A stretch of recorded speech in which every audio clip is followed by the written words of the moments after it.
आइए आज की वीडियो में हम पढ़ते हैं बलवंत राय मेहता समिति के बारे में। बलवंत राय मेहता समिति का गठन पंचायती राज व्यवस्था को मजबूती प्रदान करने के लिए 1956 में इसका गठन किया गया था। किसका? बलवंत राय मेहता समिति का।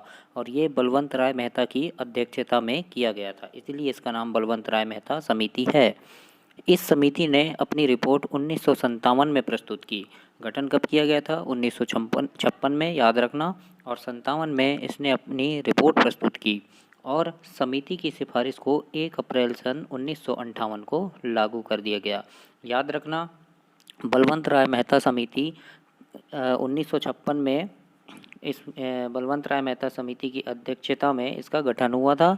57 में इसने अपनी रिपोर्ट प्रस्तुत की और 1 अप्रैल 1958 को इसे लागू कर दिया गया। अब देखते हैं इसका गठन के बारे में जानते हैं। सन 1957 में योजना आयोग ने बलवंत राय मेहता की अध्यक्षता में सामुदायिक परियोजनाओं एवं राष्ट्रीय विकास सेवाओं का अध्ययन दल के रूप में एक समिति बनाई, जिसे यह दायित्व दिया गया कि वह उन कारणों का पता करे जो सामुदायिक विकास कार्यक्रम की संरचना तथा कार्यप्रणाली की सफलता में बाधक थी। मतलब कि जो समिति बनाई जा रही थी उसमें जो बाधाएं आ रही थी उनका कारण जानने का दायित्व बलवंत राय मेहता समिति को दिया गया और कार्यक्रम की संरचना और कार्यप्रणाली की सफलता में जो बाधक थी उन्हें जानना इस समिति का कार्य था। तो मेहता दल ने, यानी बलवंत राय मेहता दल जो थे, समिति के जो सदस्य थे, उन्होंने 1957 के अंत में अपनी रिपोर्ट दी और उन्होंने सिफारिश की और उसके अनुसार उन्होंने बताया कि लोकतांत्रिक विकेंद्रीकरण और सामुदायिक विकास कार्यक्रम को सफल बनाने के लिए पंचायती राज व्यवस्था की तुरंत शुरुआत की जानी चाहिए। किसने बताया?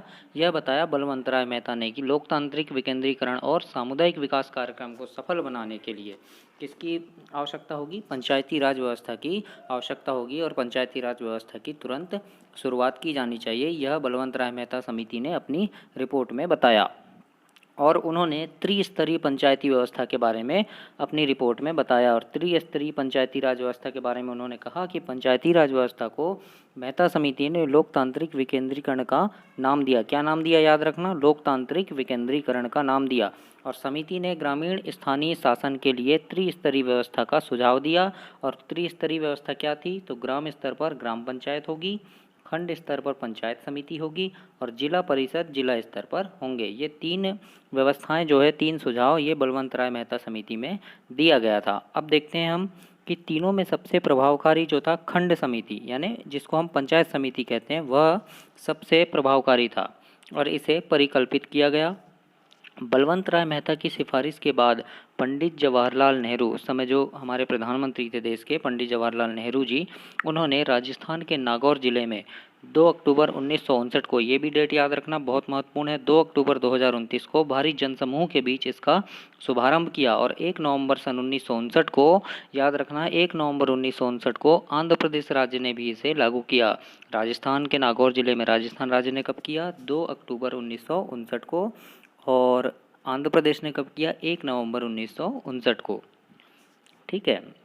धीरे धीरे यह व्यवस्था सभी राज्यों में लागू कर दी गई और कुछ राज्यों ने त्रिस्तरीय प्रणाली को नहीं अपनाया और उन्होंने क्या किया? द्विस्तरीय प्रणाली को ही अपनाया। त्रिस्तरीय प्रणाली मतलब अभी मैंने आपको जो बताया था, ग्राम पंचायत, जनपद पंचायत और जिला पंचायत, ये है त्रिस्तरीय।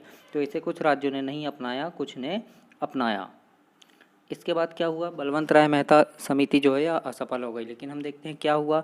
तो पंचायती राज व्यवस्था का यह नया प्रयोग जो था भारत में सफल नहीं हो पाया, यानी कुछ लोगों ने इसे नहीं माना और अतः इसमें सुधार करने की मांग की जाने लगी। और इन्हीं कारणों से जनता पार्टी के द्वारा दिसंबर सन 1977 में, ये भी डेट याद रखना, किसके द्वारा? जनता पार्टी के द्वारा दिसंबर सन 1977 में अशोक मेहता की अध्यक्षता में पंचायती राज संस्थाओं पर समिति गठित की गई, यानी जिसे हम अशोक मेहता समिति के बारे में, अशोक मेहता समिति के नाम से जानते हैं। और अशोक मेहता समिति के बारे में हम नेक्स्ट वीडियो में पढ़ेंगे। तो इस वीडियो को बहुत ज़्यादा लाइक, शेयर और सब्सक्राइब कीजिए ताकि ऐसी ही वीडियो आपको और भी मिलती रहे। ये आपकी पटवारी भर्ती परीक्षा और अन्य जितने भी प्रतियोगी परीक्षाएँ होती हैं उन सारी परीक्षाओं में के लिए यह वीडियो बहुत ही महत्वपूर्ण है।